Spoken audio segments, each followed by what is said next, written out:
Hey everybody, Mike Gear here for the Geek Pride Cast on this Monday evening. With me tonight, as always, we have my co-host, Jon Jo Cosgrove. Hey, good to. Well, on my side, I can't see you, but for everyone else, it's good to see Matt. But yeah, he has this weird setup that he says, for it to work, we can't see his picture, but what it is that we can't see where he's like preening and propping himself. Yeah, it's because I actually do have two webcams set up here. One so I could do it this way, but the problem is I use one for work, and my ADHD brain it melts everything. The idea of unplugging a USB and sticking it into another one, so it's just like I just leave it. So it's just like being lazy and stuff.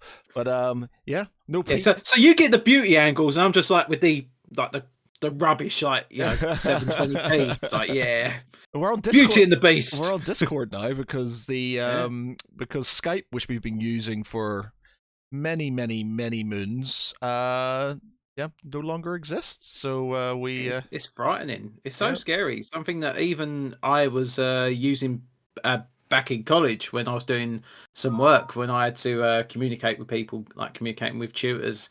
And to think now, it was 22 years that Skype actually went on for. Wow. And it's gone. That's it. There is. I've had the thing come up on my phone saying, "Do you want to migrate your Skype over to Teams?"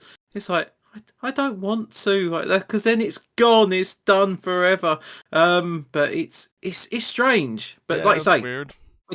We're Discord now, so we're Discord, like the cool kids. We're down with the kids. Yo. Up until about 3 or 4 years ago, I never used Discord. This is so weird. I mean, at first, I think the first time I used it was when we was playing Among Us. That was when, obviously, when we were using it on the chat. Yeah. I mean, those were good days, man. That was, back in lockdown days when we used to have little sort of Among Us streams, which are always quite amusing, comical. That was the thing when you're like, oh, I don't mind playing games for 4 hours at a time. What am I doing tomorrow? Yeah, Nothing. Exactly. Nothing's open. We got no Pete tonight. Unfortunately, no guest. So it's just me and Jon Jo musing it out about different things. No doubt there will be a conversation about Thunderbolts / the New Avengers *. Spoiler alert. Well, we say spoiler alert. Marvel just done this massive thing last Monday, and they just went, do you know what, the asterisk, it actually means New Avengers. We're just going to splash it on all our posters. We're going to get the cast to go out in public, just change the posters from Thunderbolts to New Avengers. That's a weird tactic, but then, Marvel were making money, so they'll do whatever they please. Yeah, I've not seen it. Yeah, I had the opportunity to go and see it, but unfortunately couldn't. So I've got friends who've seen it, but the thing is, the internet has spoiled most of it for me anyway. So it is what. That is the problem. Yeah. That's why now, when a film comes out that I want to watch, I have to watch it day one, because I know I will either have someone accidentally tell me about the film, or I will be strolling through something online. I'll be like, oh, yeah, it's like, oh, for fuck's sake. Yeah, I might as well have watched the film, when you're watching when you're going through like doom scrolling on TikTok. Yeah. You might as well pretty much get everything and that's on there and stuff. And do you know what's annoying as well is, I don't know if you've seen it, but there's a lot of YouTubers that a day before a big film comes out, especially like when it's a franchise film, they always have this thing saying, yes, what did this mean in the post-credit scene? It's like, the film's not even out yet. Why are you spoiling this shit before anyone's even had a chance to watch the film? Yeah. It's like, it's crazy. That being said, I remember doing, back in the day, we used to do a thing called the Geek Pride's Big Question. We did 4 episodes of it and stuff, and we go around conventions and stuff and ask people a big question. And one of the questions was about spoilers and when is a spoiler allowed, or when's it good to spoil, to say things out loud without having to go spoiler alert. And we got literally everything from pretty much straight after, whenever, people who didn't care, to never. And the never ones were those extremes were always quite amusing, because obviously there has to be some sort of there has to be some sort of leeway when it comes to sort of these things. You can't go out and spoil things straight away.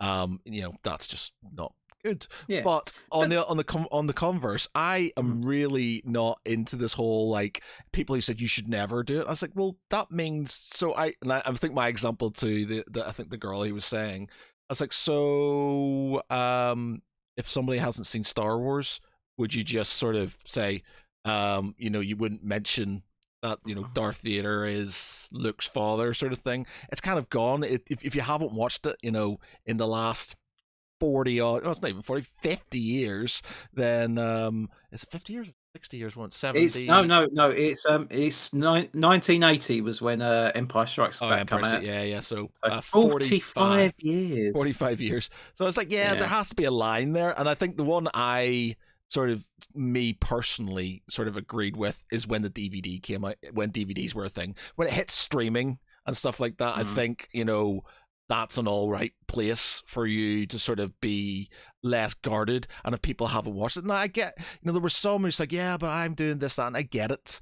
But, it annoys me when people put spoiler things on after a long time. Like you Game of Thrones stuff, people will be, oh yeah, I haven't seen it yet. It's been out for ages. The books have been out for ages. If you haven't seen it or watched it, then it's your Mm. own fault. So yeah, I'm very much not a case of never spoil, but on that way, what they've done with the most recent stuff, where like I guess it is it was meant to be a surprise, I guess, but is it mentioned in the film, by the way? Because like again, I've not seen it, so Oh spoilers. no! That's New Avengers thing is just like no. It is mentioned in the film. It is done in quite a creative way. That's what I would say. I wouldn't want to spoil how you get that Yeah. title Okay. Cool. because it's quite clever and it's one of them things that because I watched the film on day one because I know that it was going to be spoiled online. I know people were going to talk about it. Um, that bit where you get the title reveal of New Avengers, they do it in such a way that for one of the first times watching the film, I was like, I did not expect that. And it's not anything like massively like groundbreaking or anything like that, but it's the surprise element to it. They actually done it in a way that you did not see coming, and then when it happens, you're like, okay, fair play, that was good. That was Yeah. quite So interesting. I've heard a lot of good things about it. I am looking forward Hmm. to watching it, despite most of things being spoiled for me and stuff. Hmm. But I've heard that there's a lot more depth to it than probably people think. Like Oh there yes. was a lot of people who were just sort of kind of initially likening it to like Hmm. Suicide Squad or something like that. But There's it's there is a bit of that vibe. The one thing to take from it is the guy who made the film, Jake Schreier. He also done a film years ago. Well, I say years ago, 2012, called Robot and Frank. And if you've ever seen that film, it is so good. It's such a great Robot and character Frank. piece. What is that? Yeah, it's I can't remember the name of Animated the actor. or actual film? No, it's a live action film. It's a real like proper film. Oh But shit! it's Is it the guy who builds? Is it the guy who builds his own robot? Like, it's I mean, this one looks like a robot. There's a couple of the films that have got that sort of similar vibe to it. right. But honestly, if you get a chance to watch it, it's really good. There's a lot of that sort of like human side to it. That like the hidden pain and things that come up in Thunderbolts. That excuse me. Sorry, I'm drinking between water and a beer, and I'm starting to think that's probably not the best idea. It's all it's all starting to come up there. But yeah. But yeah, it's really good. But with Thunderbolts, you've got a load of characters that have appeared in the MCU before. They've never really none of these characters have been like a headliner. So you've got Yelena and Red Guardian who were introduced in Black Widow. You've got John Walker who was in the Falcon and Winter Soldier series. You've got Ghost that was in Ant-Man and the Wasp. You've got Taskmaster who was also in Black Widow. And oh god, I'm going through all these characters. But yeah, and obviously Bucky who's been in the MCU, but he's never actually been a top villain in a film. So this is the one difference compared to Suicide Squad, where you had all these characters introduced that, a lot of the characters you knew, but you've never actually seen these portrayals of them before.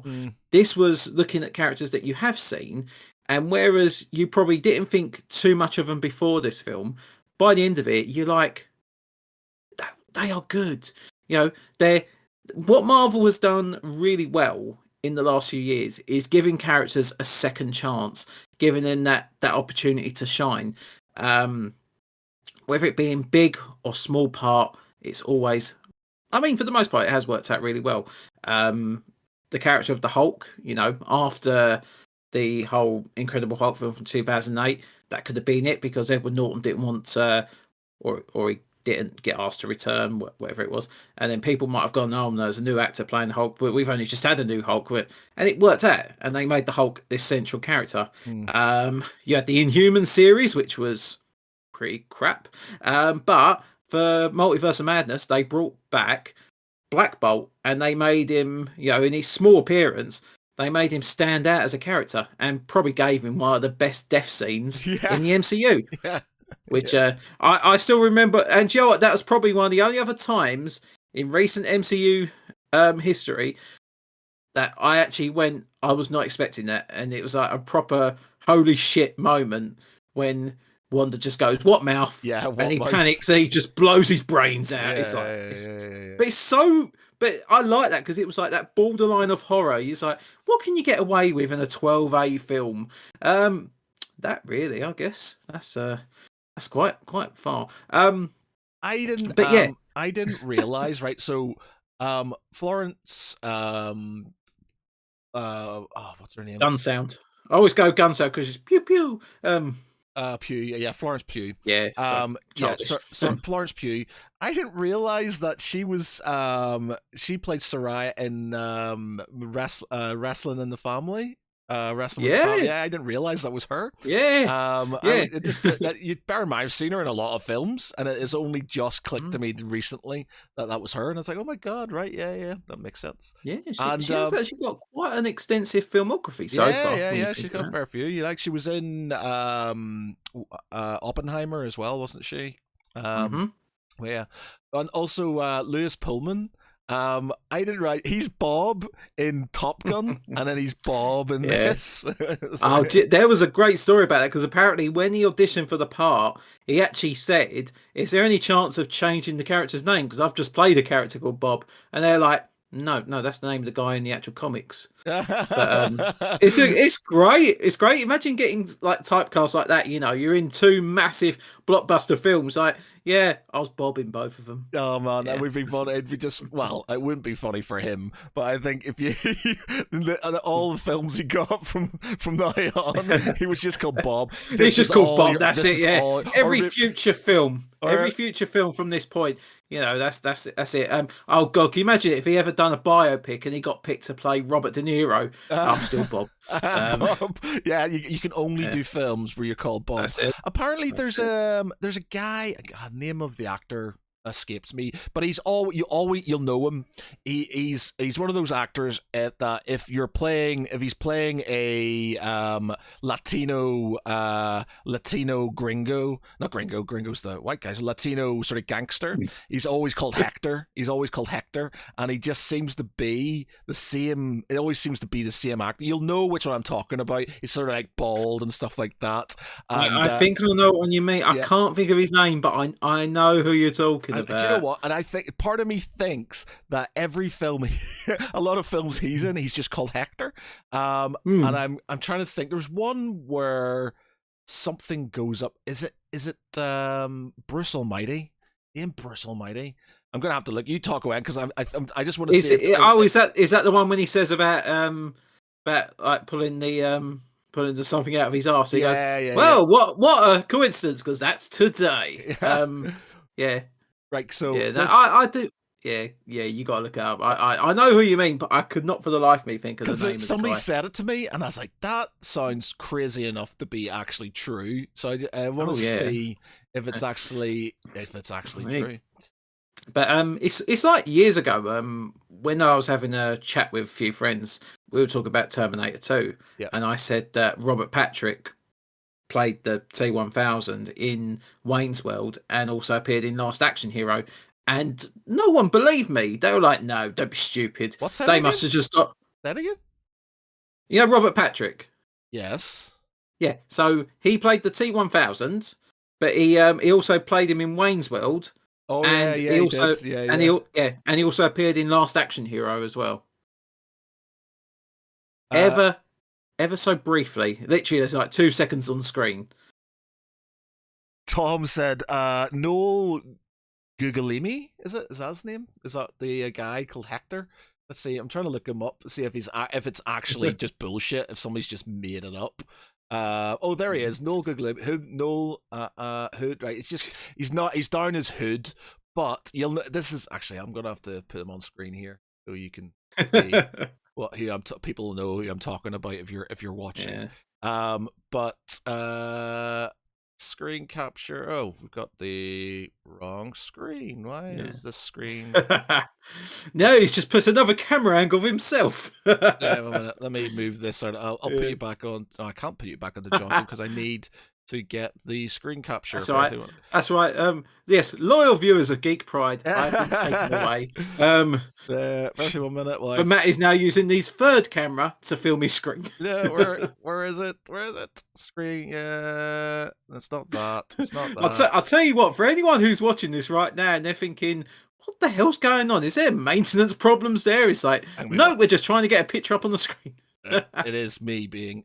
All right, there we go. I'll stick that there. Yeah. We'll stick. It's welcome to Geek Pride. Things I swear the chaos doesn't normally go wrong where nothing could possibly go wrong. Yes, it's the chaos always just keeps coming. That's okay. Let's do that. We'll stick that there. We'll stick. Oh, I can see the picture. Yeah, I can see the picture now. I've got it up on my screen. Okay. No.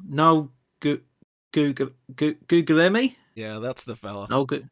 There he is. Okay, that's it. I see that face, and it's like, yep, I know that straight away. Yeah, so you see him in all, and he always plays a Latino gangster. And I just want to see, because I'm going to scroll down to his things. Yes, Hector. This is the original. Oh, no, he's not. Yeah. Oh, no, he is. Look, Hector. Like it's not all of his films, but there's a fair few of his films there, where he's called Hector. Imagine he's doing like the Lionel Hutz line from The Simpsons. Hey, you may remember as Hector from this film and Hector from that film. Yeah. Hector from this. You'll know me as Hector. Tom Whitworth, you're here for the chaos. There you go.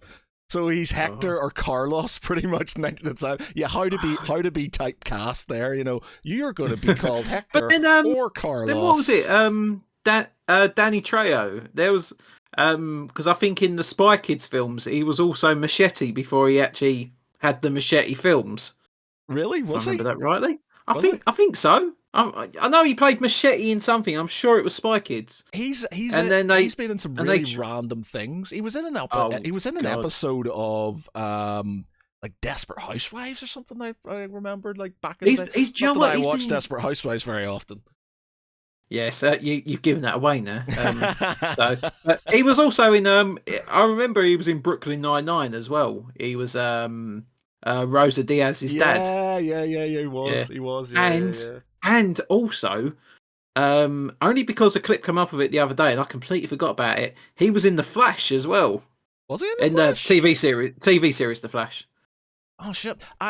Talking about the Flash, we are completely going off course from the Thunderbolts, but we'll come back to Thunderbolts. We'll segue back, but like I loved that. I loved that series. I really enjoyed it. I enjoyed the Arrow. I loved the Flash, but I was going through a pretty bad breakup at the time, and I got rid of my Sky, and I didn't really get round to watching the rest of it. So I've missed out the last sort of, I think it was like the last two series, 2 or 3 series. I can't remember how far it went on to.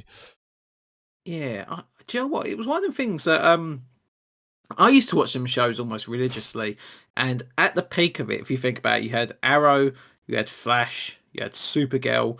Legends of Tomorrow, and then in the background you had the Batwoman series, you had Black Lightning. So there's a lot going on in that TV slate. So that's 6 hours of TV a week, which is a lot for one shared universe. But then I dropped off after the Crisis on Infinite Earths crossover, and don't get me wrong, I think that's I loved it. I think that's around about the time when I sort of not like I lost interest. I just think no. I did eventually get back to it. I did eventually watch the rest of them. I mean, I got through Arrow. I made sure I watched because Arrow was finishing that year anyway. So I watched that, and I was quite happy with how that finished. And then the Supergirl and Supergirl, I sort of didn't get straight away, but I did watch it, and I was like, okay, that's fine, whatever. But the Flash, the final Flash season, I had to go back to so many times because I just struggled to watch it.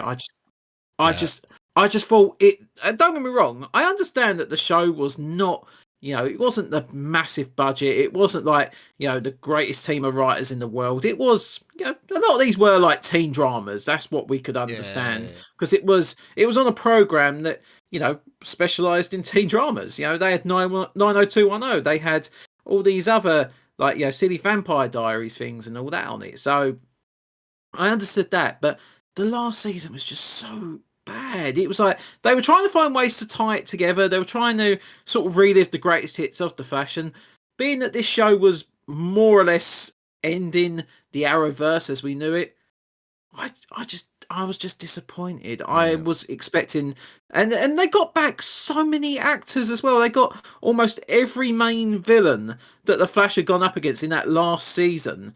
They got the Reverse Flash, they got Zoom, they got Savitar, they got Godspeed. It was like there's so many great villains, and it was just like we'd just do whatever, and it made no sense. And it was one of them shows that, like I said, I had to, that last season, bear in mind it was only 13 episodes. I think it took me about a year from watching episode 1 to watching episode 13. I just struggled, but I was like, I've got to watch this. I've got to get through this. And I just hated it so much. One of the like Legends of Tomorrow always used to wind me up because I kind of liked it in a guilty way, but I hated it because the history was just so they were meant to be sort of fixing history, and they kept on just ruining it, and it was really bad history as well. Being a history nerd, I was just like, I hate this, but I can't stop watching it.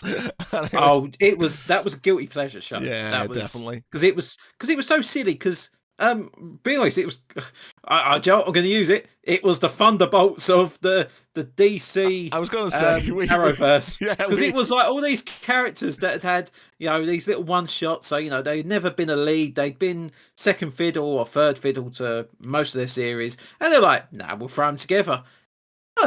It was fun, and then they threw Constantine in it, which made it even better. Yeah, that was that was a shame because that series wasn't too bad, and I'm kind of glad they did a sort of comic. To be honest, I liked the Keanu Reeves constant, as much as it's complete blasphemy to a lot of comic book fans because he's not obviously Scottish or British. And he's not sort of, he doesn't look anything like him. But I kind of like it, and I kind of like the fact that they might be making another one. So fingers crossed. Yeah. Okay, we're going to go back quickly, just because Tom's put a few comments in and stuff. I need to give him a shout out. Coming in. So Tom Whitworth is a gentleman from Leeds who runs a Song of Ice and Fire tabletop miniatures game tournaments in a place called Ladies Games in Leeds, and it is. I was there. I was there yesterday, and I was there last year as well.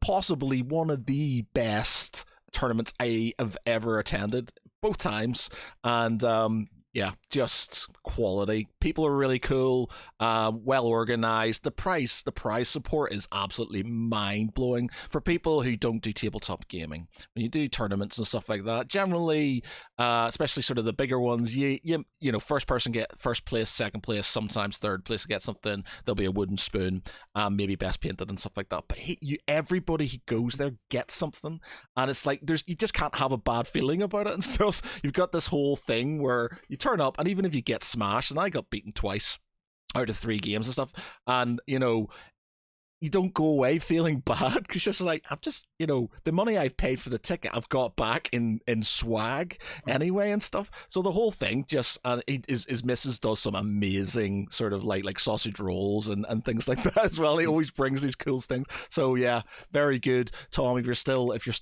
listening / watching, congratulations, sir. Highly enjoyed. Looking forward to the next one. By far one of my best, my favorite tournaments to go to currently. So yeah, keep it up, man. Very good. And segueing back to Thunderbolts, Jon Jo, go. It's like that's a paid campaign done. Yeah, Let's get back to it. That. Wasn't. It's just he's here and he was talking, so I just thought, yeah, I needed. No, it's good. No, it's nice. It's nice if you can have something like that, and you go, yeah, I enjoyed it. And you talk about the positives. You talk about there's something for everyone, and you get something out of it as well. That just adds to the experience. Yeah, just the whole thing. Like it just seems to be like, because as much as like it's about playing the game and things like that. It's like when you, especially in tournaments, it can feel a bit, especially if you're new. And they have the one good thing he does is like if you're new,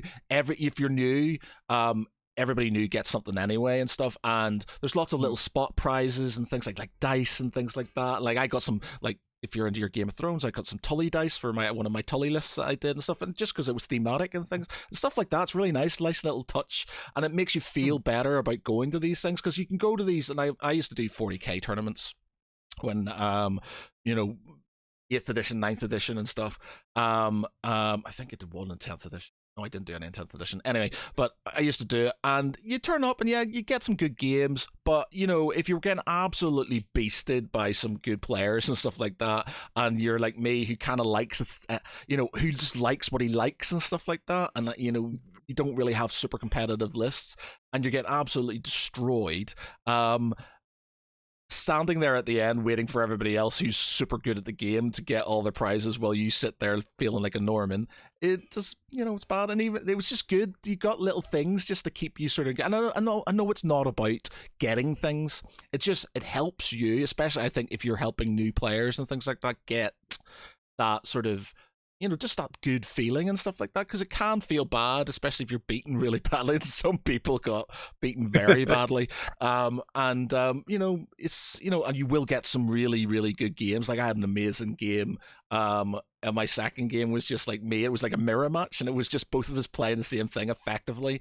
and that was quality, because really good guy, a guy called Tim, really good. Guy in general, amazingly painted army and stuff, and we were having a bit of banter the whole way through, and that was what it was all about. Really enjoyable and stuff like that. But it's good.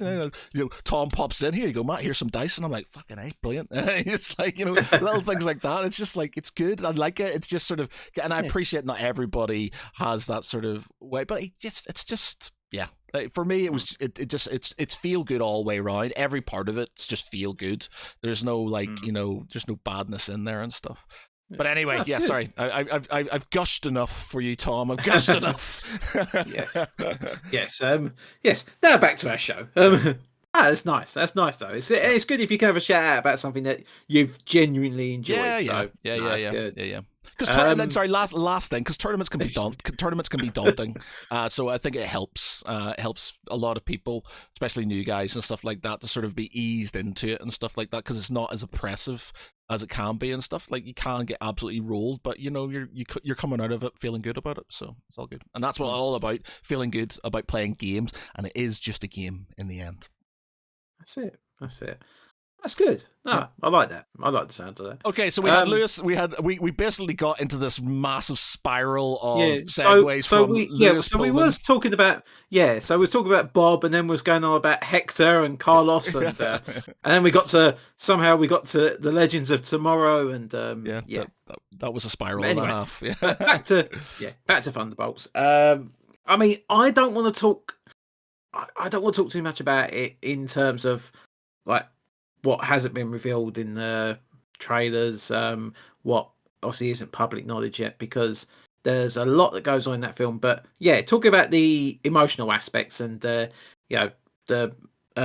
plays on like the issues of mental health are very well thought of, because it's not just for Sentry. There is the other characters as well, because they are all, in a way, they're all sort of like at a rock bottom place. So you've got Yelena, who, is still grieving the loss of her sister, who, sacrificed herself in Endgame.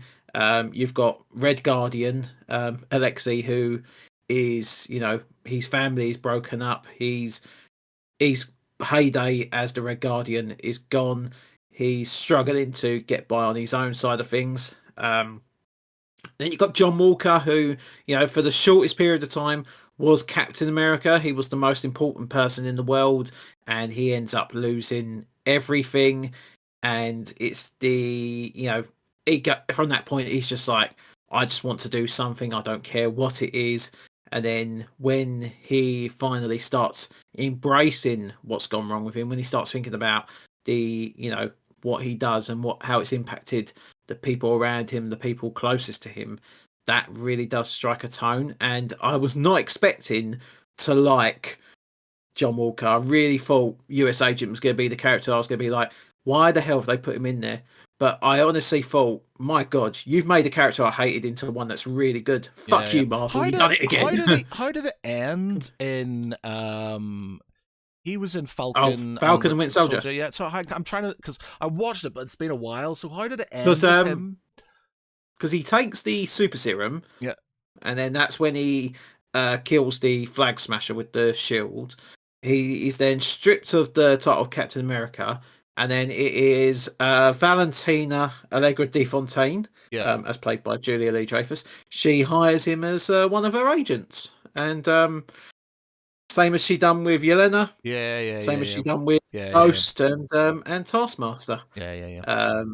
But obviously, if you see the marketing, you know which characters are leading the film. I'm not going to say who doesn't necessarily lead the film after that point, but if you've seen the trailers, there's one character only appears for probably about 2 seconds out of it all. You know that they haven't got a great part in it. But I'll say it's one of these things that Marvel actually made these characters enjoyable. They went back to characters that you probably never thought they would go back to. So I never would have pictured Ghost being brought back. Yeah. I never would have thought John Walker would have been brought back in.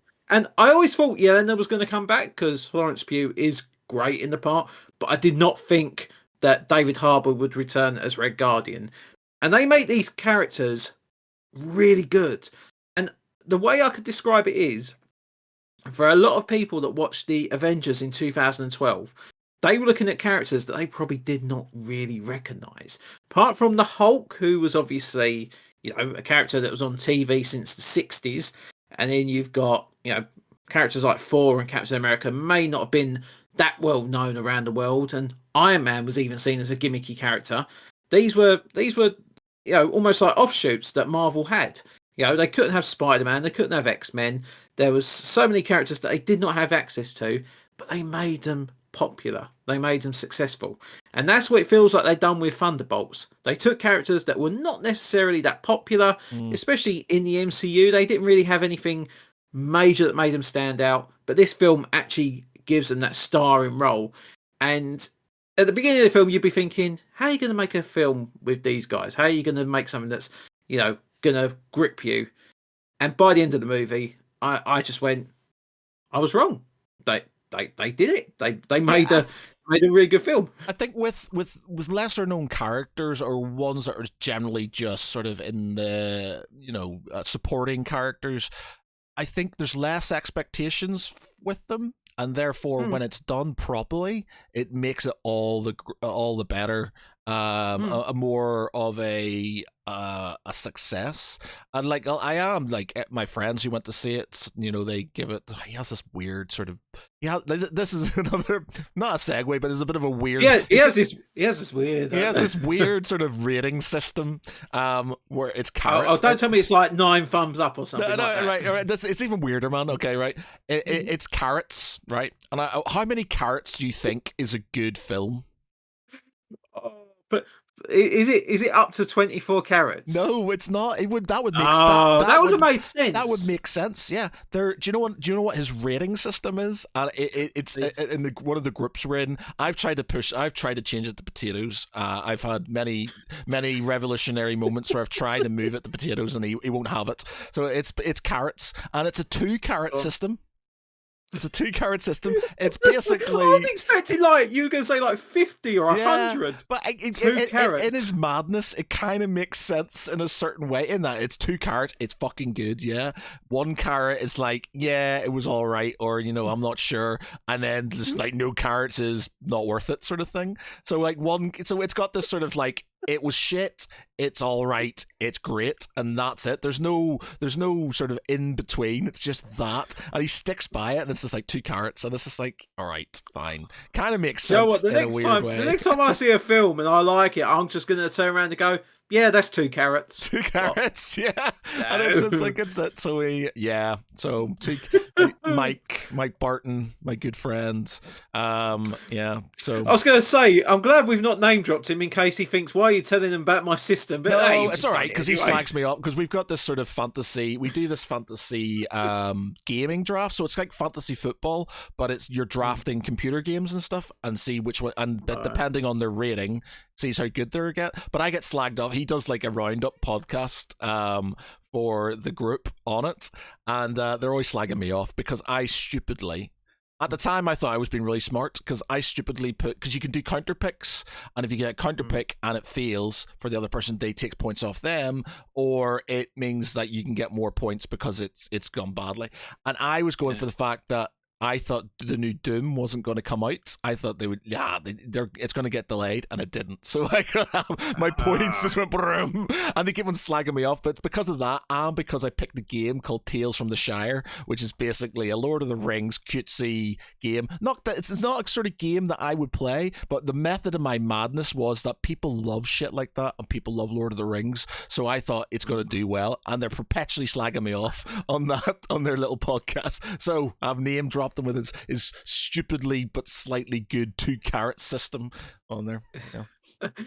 I'll tell you what, after the Gollum game, I don't think people expect much from a Lord of the Rings game anymore. Yeah, it's like a Stardew Valley type thing where it's not about, you don't fight or anything, you just build stuff in that, and it's like Sims but in the Shire, apparently.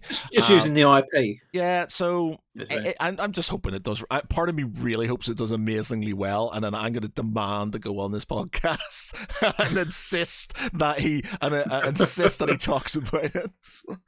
Oh goodness. Anyway, so all right. Well, tell you what. Just because we've already mentioned it, so if I was to give Thunderbolts a rating, I'd give it 2 carats. 2 carats. I've heard that, and I heard Mark and a few others are sort of talking about it, and there's a lot more depth to it. So yeah, I'm looking forward to it. A lot of it's probably being spoiled for me already, so I'm not really that sort of. The problem is, this is the thing. Marvel have done this for the last 2 or 3 films. They pretty much spoil the third act, and they spoil a lot about the villainous presence. Yeah, which is annoying, because when you see it on screen, even though it's already been shown on the trailers, when you see it on screen, there is still something about it that is quite grand, quite breathtaking. But especially with this film, when they were teasing bits with Sentry, I was like, hey, they're not showing too much, that's all right. And then when they done the whole bit with the Void, I was like, why you didn't need to show that. Why did you? Yeah. But I'll tell you what though, there is one bit that happens once the Void is present, and there's one bit where it's probably, and it's one of these things that's been noted on a lot of reviews. You don't see a lot of superheroes saving civilians, but you see that in this film.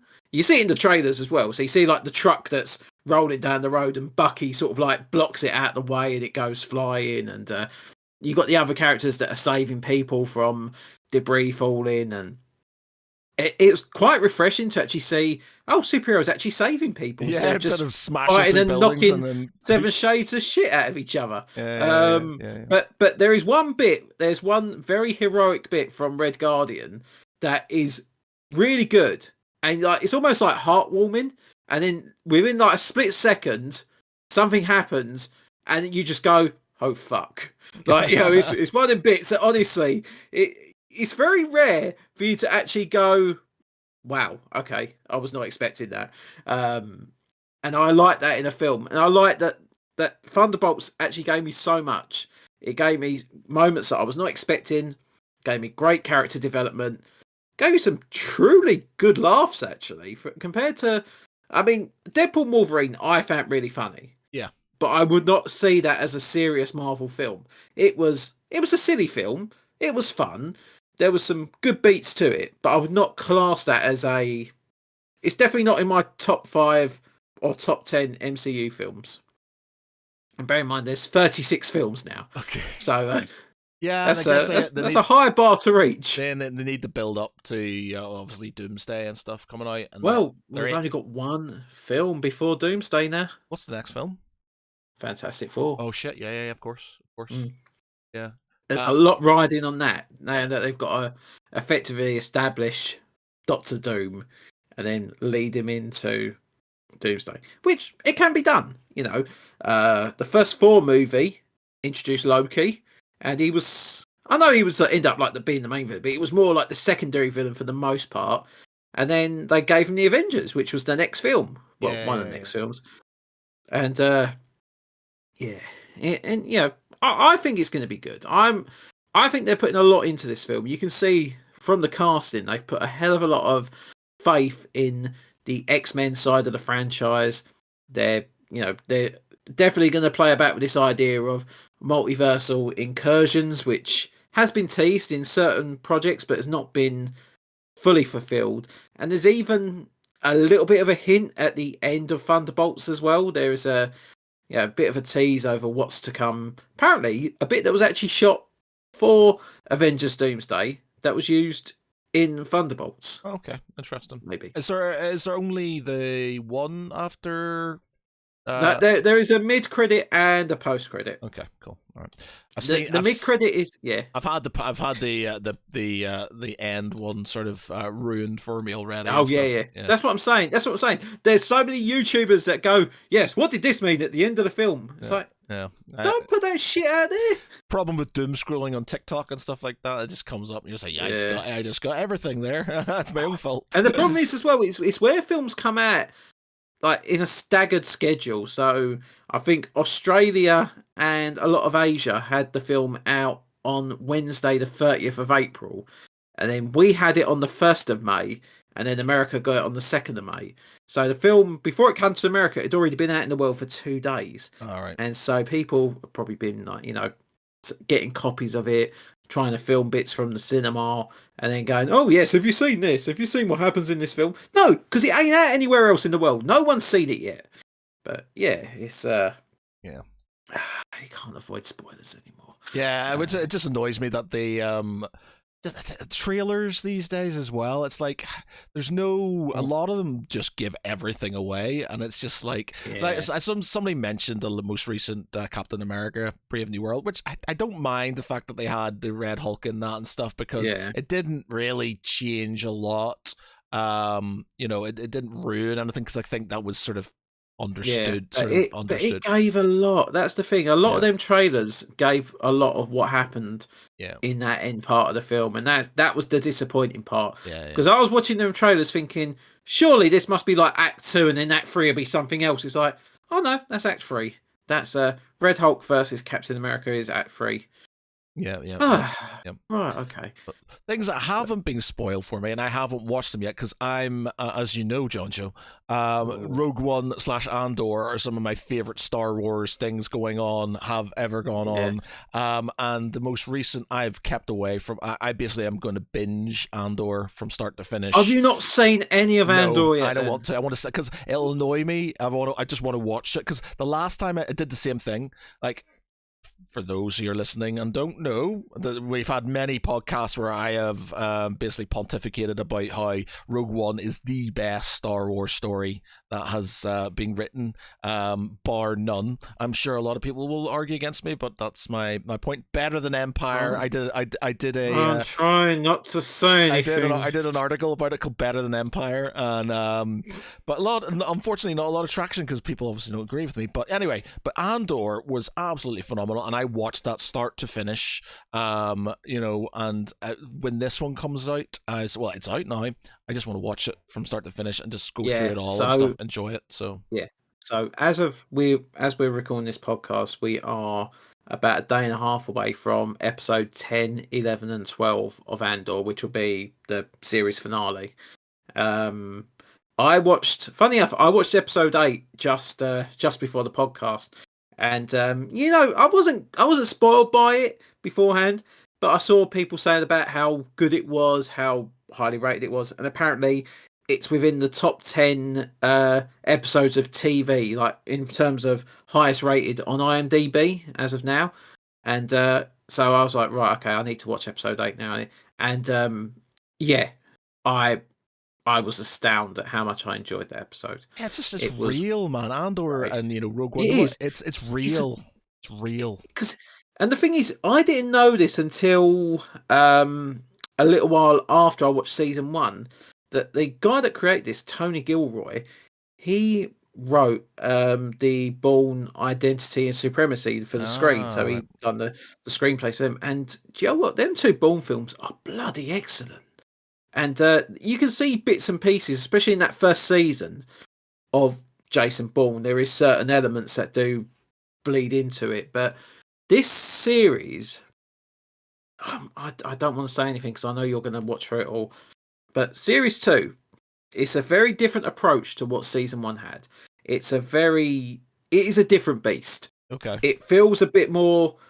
I'll tell you what, compared to like because it's 12 episodes, same as what season 1 was. But season 2 feels like it's 4 films split up.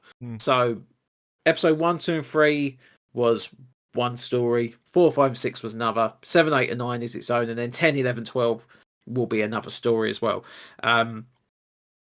I've said it before, I didn't hate Rogue One, but I wasn't the biggest fan of Rogue One. I remember watching. I don't understand how you couldn't be. Yeah, and the thing is, I remember watching Andor because I think when it came on, the first 3 episodes of season 1 they debuted at the same time.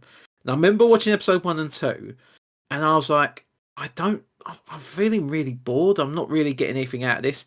And then when episode 3 finished, I was like, okay, I'm going to carry on with this. It's pretty good. And then when they get to the main heist in episode 6, as soon as that episode finished, I was like, Jesus, that was good. And then all the prison stuff as well, which just elevated it. Andy Serkis. He was, and that was such a good surprise as well that he appeared in that as this prisoner who was more or less, leading the prison, and then he's helping the rebellion. And then there's that bit you almost feel choked up because they're all trying to escape and they're all, jumping out into the sea, and he's like, I can't go, I can't swim. And you're like, oh God, so you're going to just be left here and get killed. Yeah. Cassian's like, right, I'll see you.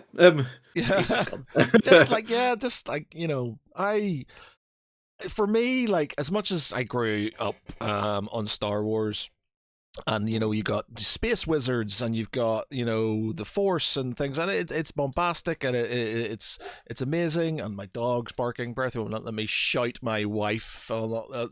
Shout my wife to put him out.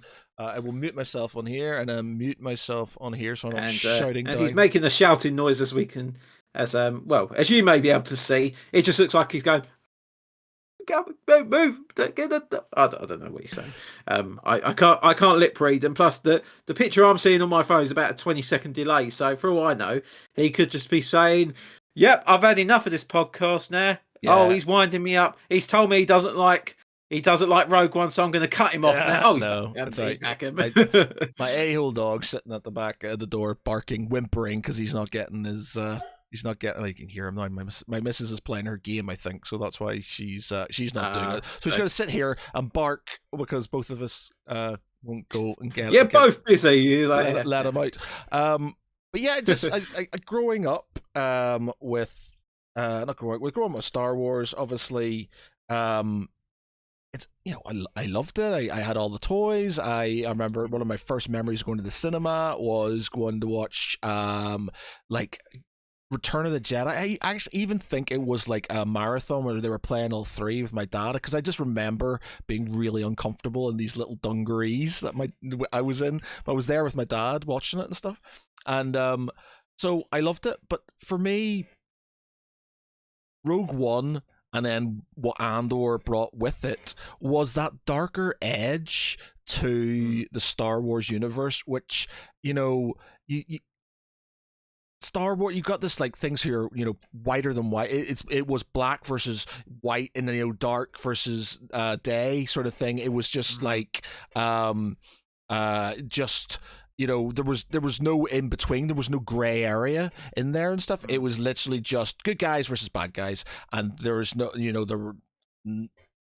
in between. Whereas Rogue One and Andor brought about that gray area where the rebels, as much as they're doing stuff but they're not doing good things. They're doing bad things to make something good happen, and it's like that sort of whole thing for me was amazing. It was like it's a war film, and then the series is just like it is about thing, and it's just like they are I like that other edge to the sword. Like I would love, like what I would love to do is a empire facing sort of story where it's about like a stormtrooper. There's actually a YouTube like fan made film where it's basically about and I think I may have mentioned this in a podcast a while ago, but there's a stormtrooper who there's two people, and they're talking at the start, and then one of them basically something happens and he goes and joins the Empire because one of his friends has been killed and stuff, and at the very end he faces off against his friend who's a rebel because they've had a different experience, but it's all from the point of view of the stormtrooper, and how it's all like people must think I'm fighting for people who killed against people who killed my family and did this, and there's like that other angle where it's like as much as it is the evil Empire and stuff, and it's shown that it's but there's, especially with Star Wars canon, there's this sort of edge to it where, like, if you think about the some of the canon, I keep forgetting the name, the Vong, what are they called, the Galactic War that happened after what are they called? I'm gonna have to Google it now. But they basically, the whole thing was that the Death Star wasn't there to put down rebellion. Death Star was there to stop this invasion from happening. Now it's sort of borderline canon and stuff, but it's just like, it's not canon, obviously. It's sort of like pre sort of new, when it got taken over and stuff. But that sort of idea to it, that there was another angle to it, I like that, and I like those sort of angles, and that's what Andor gives me. It gives me that gray area and makes things more complicated, sort of from both sides, and I like that.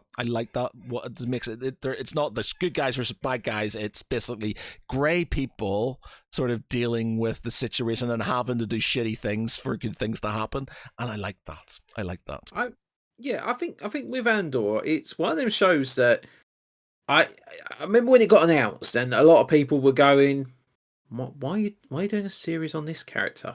Because I think at the time, just before it came out, we'd had 2 seasons of The Mandalorian. We knew that the Obi-Wan Kenobi show was being developed. The Boba Fett series was on its way as well. So it was churning. So Star Wars was. What do you mean, the Mandalorian? The Mandalorian featuring Boba Fett? Yeah, that was the thing. When episode 5 of Boba Fett came out, I remember watching that. In about 10 minutes, I was like, "Have they just put an episode of the season 3 of Mandalorian and we just don't know it?" And it was like the whole episode. I thought, there's not even a mention of Boba Fett. There's no backtrack or anything like that. It's like, I remember. And then episode 6 come on. It was like, No, it's still Mando. Yeah, I remember sort of like watching. I was like my little girl. I was watching. I was like, maybe I can get her into this. So I started watching The Mandalorian, and then completely forgot that there's a load of stuff in Boba Fett, the Book of Boba Fett, that relates to him and everything that's going on. And then you go into the next series of Mandalorian, season 3, I think, and you're just like, wait a minute, a load of stuff's been skipped. I was like, oh shit, it all happens what's in going on here? Boba Fett, which is meant to be about Boba Fett. But there you go. I think that was the thing. I think Boba Fett, the idea of Boba Fett show was good. Yeah. I don't think they really had much substance to go on. It was like, we've got an idea. Oh, well, the thing is that we're thinking of doing season 3 of Mandalorian. So we need to somehow get Grogu back with Mando. All right. Well, we could do that for episode 1 of season 3. No. We want Mando in Boba Fett, so we're gonna do that now. All right. So what do you want to do? Do you want to cut between the two? No. We'll let Tamura Morrison. We'll give him 2 episodes off. So he could just put his feet up for episode 5 and 6. And well, it's like. I mean, don't get me wrong. I get it because I think when you think about it, how much they were probably churning out from Mandalorian. They were getting a lot of subscribers. They're probably getting a lot of people that were interested in Star Wars again. You can see why they done it. You can see why they went, we'll put them back together because that's what's going to work. But there is actually another thing I will mention in a minute as well. So a few weeks ago, and it gave me. I was actually almost feeling upset because I was like, I so wish I was there. Star Wars Celebration 2025, which I mean, Japan. I went to it in 2023 when it was in London, and for me, hands down, probably the best convention I've ever been to. It was so fun. The crowds were so electric, and because I was in that main room as well, I was in that main panel on that Friday morning. I was, my jaw was on the floor because I was getting to see stuff that the public wasn't seeing. A lot of this stuff was not being revealed outside of that room. So, and bear in mind what's been on since then. This was April 2023, so we got to see the first look at Ahsoka. Mm-hmm. God, that's nearly 2 years ago now that actually came out. We got the first look of Skeleton Crew, which was not okay. Not watched. Yeah, I've not watched Ahsoka, to be honest. To be fair, Ahsoka was good. Yeah, well, I've not watched it because I didn't really get around Clone Wars and Rebels because I started watching them and it just wasn't doing anything for me. And then I kept on being told, like, you get further on, it gets better and stuff. But I haven't been able to push myself back into getting it, and because there's a lot of stuff within them that sort of it's there's mentions within Ahsoka. I didn't want to watch it without understanding it and stuff. I think for the most part you could probably watch Ahsoka without having to worry too much about the animated shows, but there is certain bits from Rebels in particular that will help you understand, because it is almost like a season 5 of Rebels to a degree. Right, okay. But it is good. So we had them shows. We had the Acolyte, which at the time was the one I was probably most looking forward to, because I remember watching that trailer when you just saw all these Jedi in the forest, and then there was this one red lightsaber, and it just force pushed all these Jedi out of the way. Like, about a dozen or so Jedi just went flying, and I went, holy fuck, this looks good. And I still stand by it. I didn't hate the Acolyte, but apparently I don't think it was. Apparently, it's getting. I don't think it was a. Yeah, well, there's been some very conflicting reports about it. I hope they get a new series for it. The only thing is spoiler alert for a show that finished nearly a year ago. A lot of the characters got killed by the end of the series. So it hasn't got great ratings. Like, it's got 2.3. But from I heard, Acolyte season 2, because I know they were doing spin-off books. There was books that were set before the show that were coming out. But obviously, I think similar to what Marvel did with all their properties, especially what was on Disney Plus. I think Star Wars have sort of tried to scale back a bit now. Yeah, there's something here. Culture State Acolyte is officially renewed for season 2, April 1st, 2025. So yeah, I've not April seen 1st. It. Oh shit! Yeah. Fucking hell! Come on, Matt. Oh no! Oh, why? No, as soon as you said, I was like, yeah. Oh fuck's sake! I did it. Yeah, there you go. That makes sense. Yeah, it is a shame though, because I think it had a lot of potential, and I think they were going to go into some real deep lore if they'd gone to season 2. But you did watch the Acolyte, didn't you? No, I haven't seen it. I'm not that fussed about it, to be honest. Well, anyway, all I'll say is that the person I was most excited to see in Star Wars, Lee Jung-jae, who also he's the lead in Squid Game. Yeah. Fantastic actor, and he was actually really, really good in the Acolyte. And even more interesting is when you start reading bits about how he approached the role, because he'd never done an English speaking part before the Acolyte, and even then he was learning English on set. He was trying to, he had all his scripts written out phonetically so he could do the dialogue with the cast, and it was amazing the dedication he did, and his love for the franchise was so deep. And it's just a shame to think, yeah, you're not going to get another season of this. You were excellent. You truly understood Star Wars, and you have such a love for it, but you're not going to get a second season. It's a shame. And then, Jesus Christ. I mean, look at some shows that carry on for years. So I've got something around to sort of Googling, because I'm feeling like a pure idiot for kind of going, something else that was published on 1st of April. 1st of April, no. Okay, this one's May 7th. So Star Wars The Acolyte officially returns, surprise new release. Star Wars The Acolyte was cancelled before second season could be made, but fear not. Characters from the show live on. Star Wars... What's this? Yeah, spin-off novels. Right, okay. Yeah, books. Yeah. Okay, yeah. They did announce them a while ago, and then I think because of sometimes like some of these books don't get published for like a good couple of years after the show, they're going, oh yes, The Acolyte returns. It's clickbait. You click it, it's like, in book. Yeah. It's in book. But yeah, I think this is it. I think, and that was the thing. 2023, we had all them shows, and then they showed this little brief clip of Andor season 2. Bear in mind, I think they'd only been filming for about a month at that point, and they had this little like minute-long sizzle reel, and I was like, yeah, I'm ready for this. This is gonna be good. And then it was only about a month or so later, you had the writers' strike, and then you had the actors' strike after that. Yeah. So everything got delayed. And then when you got to Star Wars Celebration this year, because I was watching it, and like I said, I was watching it, and I was watching some bits with my girlfriend, and I said, oh, do you know what? I feel it almost feels sad like watching this from the outside, because I absolutely love being in that atmosphere, being in that crowd, and when you got the interviews going on, you're seeing these panels, being amongst thousands and thousands of Star Wars fans who are so fun, happy, creative.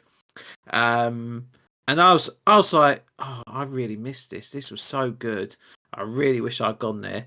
And the looks I was getting was just like, for God's sake, it's a fucking live stream. What are you on about? And it's like, but this was fun. I like these things. I like Star Wars. I like Star Wars. She's like, well, you've been there. You don't need to go again. It's like, well, no, I couldn't afford to go to Japan. I did look at the prices. I could not justify the cost when I saw it. I was like, yeah, I'm not going to that. Bear in mind, if I wanted to go for that weekend, it would have cost me probably in the range of about $3,500 to $4,000. So yeah, that wasn't a lot of money. But there was a couple of announcements. Okay. Not as many as we had from the one I went to, best one. But Japan 2025 revealed that we're going to be getting a Darth Maul animated series in 2026. Mm-hmm. Which is supposed to be about him from his youth up until, I think it's supposed to be up until episode 1. So You learn a bit more about him and his background. And then next year, you've got the Mandalorian and Grogu, which is the first. Yeah, it's a film, and it is the first cinematic Star Wars film since 2019. And then in 2027, on the 50th anniversary of Star Wars, you have Star Wars Starfighter, which is the Ryan Gosling film, and being written and directed by Sean Levy. Oh, interesting. That's going to be, and the fact that it's coming out on the 50th anniversary as well gives me quite a lot of hope for what they're going to do for that film. And they've released some details, and that the one thing that we know is that this is set after Episode 9. So chronologically, this film takes place the furthest ahead in time in the Star Wars franchise. Interesting. Hopefully it's good. Hopefully. Oh, yeah, that's the other thing as well. Because when I went to the convention, they did announce 3 Star Wars films. Nothing's been heard about them since. So there was a Dawn of the Jedi one, which was going to be James Mangold was going to write a film that was set 25,000 years in the past. So the first ever Jedi and what happens. That became a comic book series or something, didn't it? I think it will. Well, I think they're going to make it to a comic book series. And then you've got the was it Heir of the Empire or something like that. So this is basically where this Mandalorian storyline is. This was going to be a film that was going to tie together all of that. Which is about Grand Admiral Thrawn, who is probably one of the best villains in Star Wars after Darth Vader. So looking forward to that. And then there was also another film set after Episode 9, which was going to have Daisy Ridley returning as Rey. If that ever happens. They're still talking about it. From what it's still like, I've heard it. That was supposed, but that was supposed to have started filming last year originally, and I think they had a few issues because the storyline apparently was they wanted to do a Star Wars film set 50 years in the future, and they wanted someone like Helen Mirren to play Rey. Yeah, and then they retooled it, and they said, "Oh no, it's going to be set 15 years in the future, and we're still going to have Daisy Ridley." Yeah. I don't know. I like it to happen. I would still like that one to happen. And but yeah, Star Wars is still going to carry on. We're all going to get sick of Star Wars, but it'd be nice to have it in the cinema again. True. Right. Yeah. Okay. Jon Jo, you informed me that you got something special. It's not it's not a quiz per se. I was thinking of a quiz. What my original plan was, if you had seen the Thunderbolts, I was going to say we both write questions each on the Thunderbolts and test each other's knowledge on the film. But as you hadn't seen that, I came up with a different idea. Okay. Now, this is either going to be, for you, really fun or really boring. Oh, God. Okay. So, you know what I'm like with my dates and how I know things. I'm horrendous with dates. So, I am going to write down... I'm going to do this in a few different parts. So, I'm going to write down a number, and I'll come back to that in a minute. So, I am going to say... earlier on, I said that Thunderbolts was the 36th film in the MCU. Uh-huh. I am going to challenge you to see if you can name all 36 MCU films. Oh, now, bear in mind, I've already told you the name of one of them. But I was going to try and do this in alphabetical order. Not alphabetical order, sorry, fucking hell. In release order. Yeah, but I thought that might be a bit too mean. So what I'm going to do instead... Have you got them written down? I have got them written down. Because what I'm going to do is I'm going to mark them off. Yeah. As you say them. Okay. And then once you've done that, we will go... we'll go from there. We'll see how many you've got. I've wrote down a number... And I've wrote down a number of films that I reckon you will not remember. But we'll see. I could be completely wrong. Okay. But we'll see how we go. All right. So we got to go for... are we talking about ones that tie in with... So what I've got on my list is the 36 films that encapsulate the Marvel Cinematic Universe. So everything that was produced by Marvel Studios, so everything that was covered by Kevin Feige from 2008 up to right now in 2025. All right, okay. Okay. So we're gonna go for Iron Man. Yep, Iron Man is one. Yeah, we're gonna go for the Incredible Hulk. Oh, you go try and do it in release order. Okay. Yeah, Incredible Hulk. I'm just sort of like, because I was trying to get my missus to watch them, so I was like, here you go. So I'll probably get to a point and then sort of completely forget about it. But okay, enough. So you've got I'm gonna have to maybe write these down or something. Actually, my memory is just horrendous. Okay, so Iron Man, Incredible Hulk, Iron Man 2. Yep. You then have, after Iron Man 2, I want to say Thor. You are correct. Thor 1. Then after Thor, we have Captain America, the First Avenger. Yeah, that's correct. 5 for 5. Then we have, after Captain America, is that the first Avengers after that? Is it the first Avengers? It is. First Avengers film comes out after that. After the first Avengers, you then have... See, this is where it gets a bit hazy and stuff, because there's Thor... I mean, don't worry too much about the release order. Yeah, I want to see if I can get sort of like as far as. All right, yeah, all right, go on. I don't think I'm going to get it anytime, but it's just sort of. So there's Iron Man 3 where he's sort of dealing with the aftermath of it. So I'm going to say Iron Man 3. Is that the next one?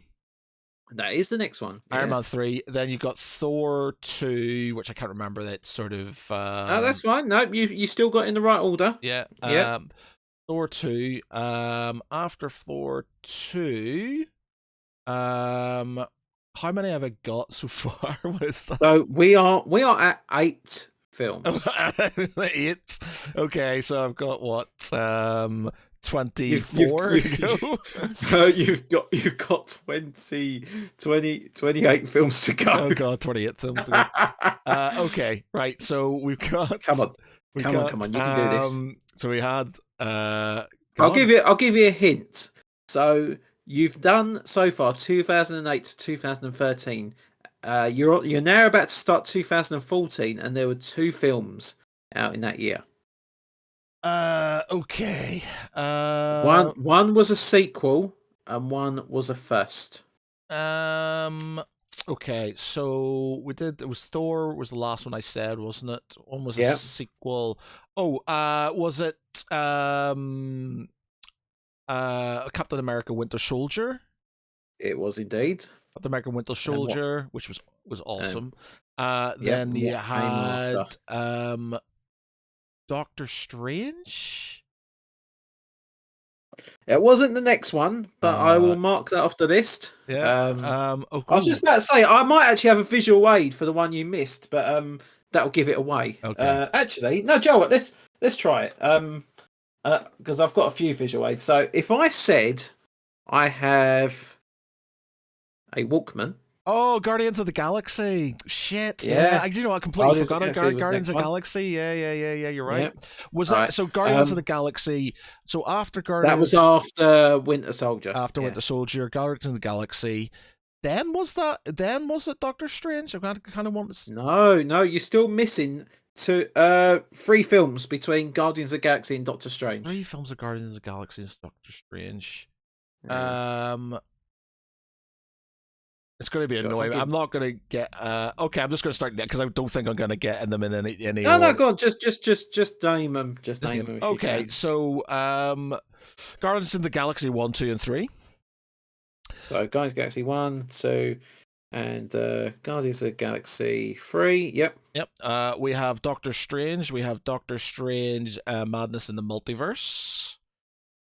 Yep, I'll give you that. Is it what's Doctor Strange in the Multiverse of Madness. Yeah, sorry, yeah. Then we have Spider-Man, Homecoming, Spider-Man Far From Home. And then one more. What's the other Spider-Man? Spider-Man the one with the the one with the three of them. I'll give you that. Yeah, I'll give you that. yeah. It's Spider-Man No Way Home. No Way Home. That's it. Yeah, of course. Yeah. No Way Home. But that's fine. I'll give you that. Yeah, Spider-Man. Okay. So we got the Spider-Mans. We've got the Guardians of the Galaxy. We've got the Doctor Stranges. We have Civil War. Yeah. Civil War. We have Avengers. Age of Ultron. What was Age of Ultron? Was that one? Age of Ultron was before Civil War. Yeah. Age of Ultron. Then we have. So we've done Spider-Man. We'll do the Avengers ones then. So you've got Ultron. You've got obviously Civil War. You've got Avengers Endgame. Avengers. Oh God, what's Avengers? Endgame. There's two parts of them. What was the first one called? Yeah. So you've got Avengers 1, Avengers 2, and Avengers 4. Yeah. But what was Avengers 3 called? Yeah. What was it called? Avengers. Fuck. Something to do with what the villain has. Avengers. Infinity Wars, was it? Infinity War. That's it. Infinity War. Yeah. Can't remember. That's okay. That's the Avengers ones. Then we have Ant-Man and Wasp, Ant-Man. The Quantumania, or what was that? Yep, that's it. Quantumania. Yep. Quantumania.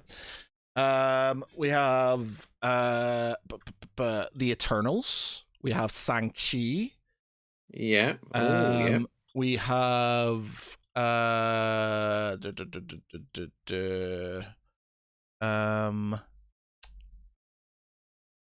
to think about other characters. We have Black Widow. We have the Thunderbolts, obviously, / the new Avengers. Yep. We have how many have I got so far? What's that on now? I'm just going to add it up now. So let's see. So you've got 1, 2, 3, 4, 5, 6, 7, 8, 9, 10, 11, 12, 13, 14, 15, 16, 17, 18, 19, 20, 21, 22, 23, 24, 25, 26, 27, 28. Ooh, 28. Okay. So I will tell you, you've only got 8 more to get. Yeah. Joe, I will say it now.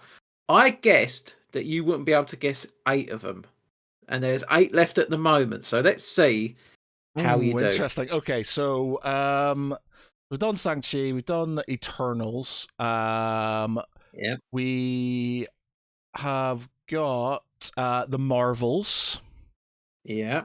So we've done this. We did Captain Marvel, didn't I? You didn't say Captain Marvel originally, but now you have Captain Marvel. So Marvels. We are now. Yeah. So we now have 1, 2. I'll just double check this. Yeah. 1, 2, 3, 4, 5. Yeah, did I get it right? Yeah. 1, 2, 3, 4, 5, 6. There's 6 films still remaining. Yes. Okay. Yeah. So we've done the Marvels. There was 2 of those. We've done. Okay. So let's have a think.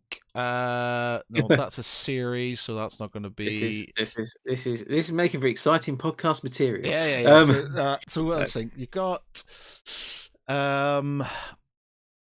Let's think. Joe, I think I'm just going to help you try and get across the line there. So, what was another Marvel film that came out this year? I probably want to see it as well. Yes, we mentioned it earlier. Oh God! What Marvel film? Yeah, what Marvel film have you seen this year? Oh God! Thor: Love and Thunder was another one actually. I haven't mentioned. Yeah. No, you didn't mention that, but there's that. Which it is. Yeah, I didn't overly like Thor: Love and Thunder. Yeah. Right. Uh, I will say you are missing. Do you know what? You're missing a.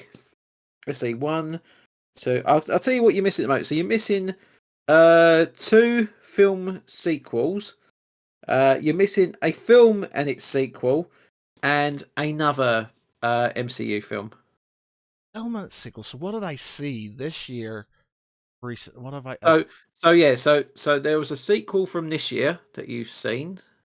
Sequel from this year that I've Yeah. mentioned. So We mentioned it earlier as well, in regards to being spoiled in trailers. oh, Captain America. Captain America. Oh God, of Captain America with the Red Hulk. Say it another time, and you've got Captain America 4. Yeah, Captain Yeah. America. Oh God, it's on the tip of my tongue again. We did just mention it. I'll give it to you. Brave New World. That's it. Brave New World. Right, so you are missing a sequel to one of the film franchises that you've already mentioned. You are missing a film, another film in its sequel, and then there is another Marvel film that has not had any previous in the MCU before it. Okay, so If that gives you any clues. So a sequel. So let's go through them. We've done all the Iron Men. I'm pretty sure we've done Yeah. all the Iron Men. We've done all the Thors. Thor, Love and Thor. Have you?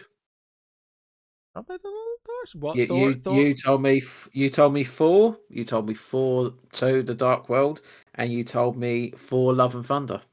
We've done Thor, Thor 2, Thor Ragnarok. Yeah, that's it. There Thor we go. Ragnarok. Yeah. You have three more to go. Come on, I'm rooting for you. You can get these. Ragnarok. Three more. There's going to be people watching this and listening to this shouting at me. I'll tell you now. I'll tell you now. So there's three MCU films that you're still missing. Two of the films have earned over $1 billion in the worldwide box office. And the sequel that you're missing to the other film that you still haven't mentioned yet came out 4.5 years after the original, but its lead, who was in the original film, wasn't the lead to begin with, but became the lead in the second film. Have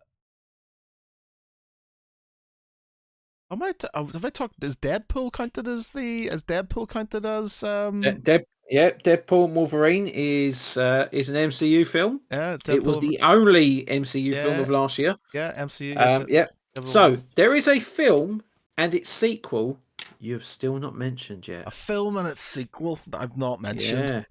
Yeah. So you've gone through all these franchises. So talk through the franchises. Let's see. So we've done Iron Man. We've done Iron Man. We've done right. So let's think. We've done Iron Man. Hulk. There's only one within the MCU. We've done. So let's see. Hawkeye doesn't have his own film. No, just a TV series. Yeah, you don't have one for. Obviously, Falcon becomes Captain America. Yeah. Then let's see, Thor we've done. Black Widow, she's got one film that we've talked about. When I tell you, if I end up telling you what it is, you're going to be shocked. Right, okay, so it's like then we've done. I'm going through the first Avengers film. Right. So I say. So here's the hint. So the first of the two films, its lead was playing the title character. And then in the second film, the title character was played by another character, but who was also in the first of these films, but took over as the lead in the second film.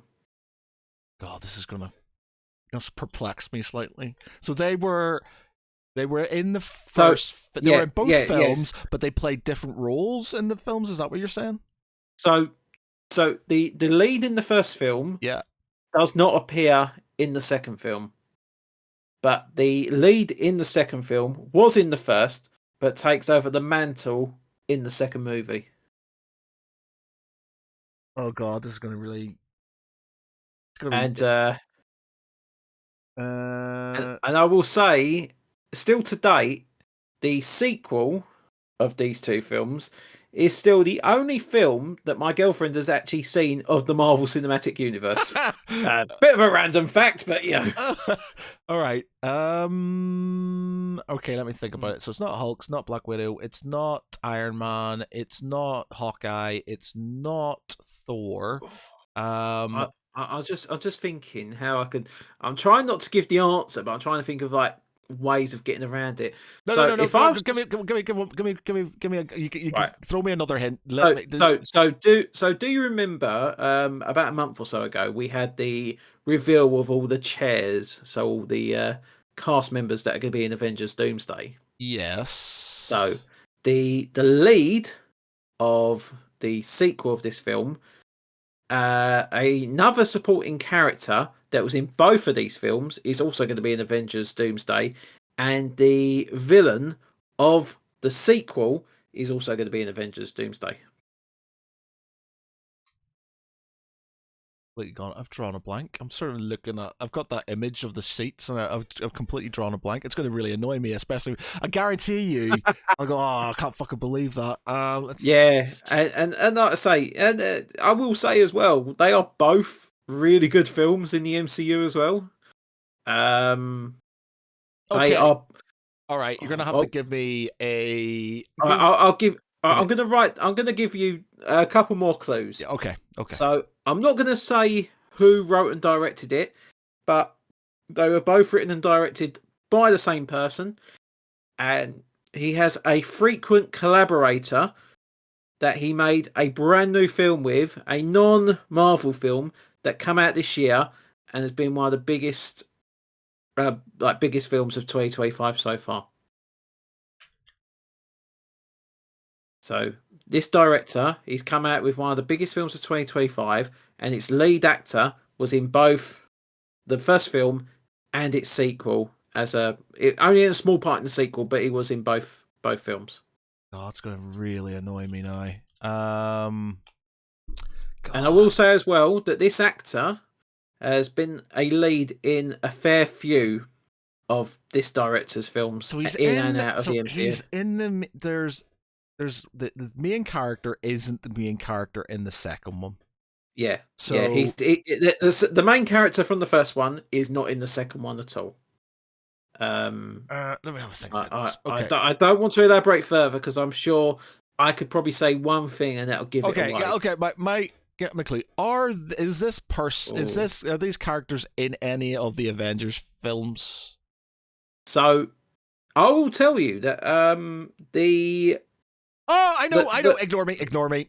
It's just clicked. And I'm so ashamed of myself for not knowing this. It's Black Panther and Wakanda Forever.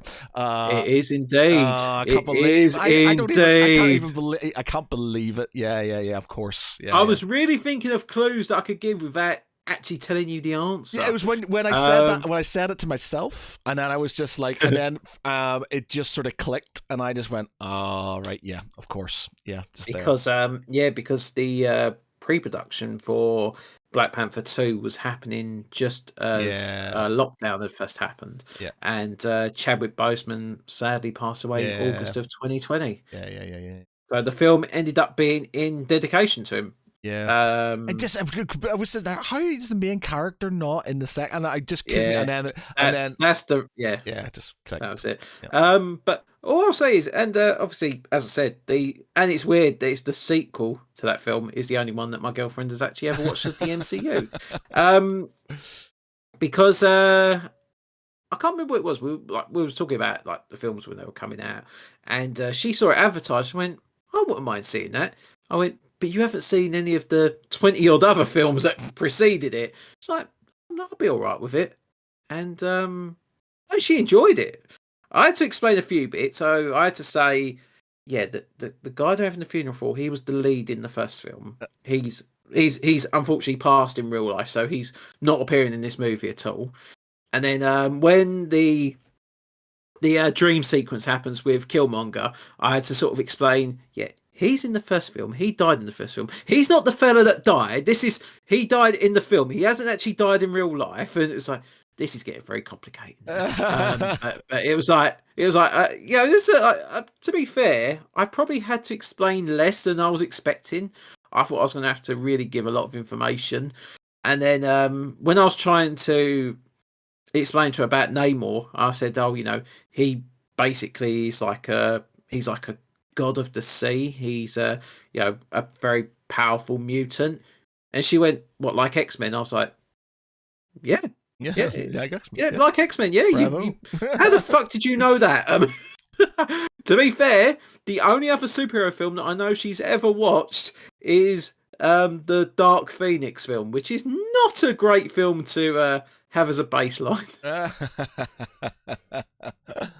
Oh man! But Matt, you got all 36 films. That was a bit of an arse, but we got it. I'm ashamed of myself that I didn't get the Black Panther ones. And out of them films, I'm surprised they were the last two. But it goes to show you that 36 movies is a lot for a franchise. Yeah, I didn't really think about it going through. It's like 36, but yeah, this has been so many. It's been through. Yeah, it's almost we almost had like a Kevin Smith reference there. Yeah, 36. Well, we can do that when we can do that when Fantastic Four comes out. Yeah. 37 in a row.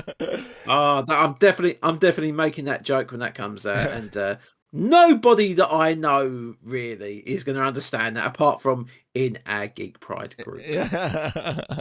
I have got Jay and Silent Bob and Bluntman and Chronic signed action figures because Kevin Smith, if you ordered stuff from View Askew, I'm not sure if he still does it, he would sign them for you. So I've got signed figures from him. Cool. Right. Well, yeah, thanks for that, Jon Jo. That was rather. I mean, that killed it. That killed an hour and a half, didn't it? It indeed. It was very good. Right. So for tonight, I've been Matt Geary. With me has been Jon Jo Cosgrove. Good to see you all. Good night, everybody, and I'll catch you all later. Bye. Bye.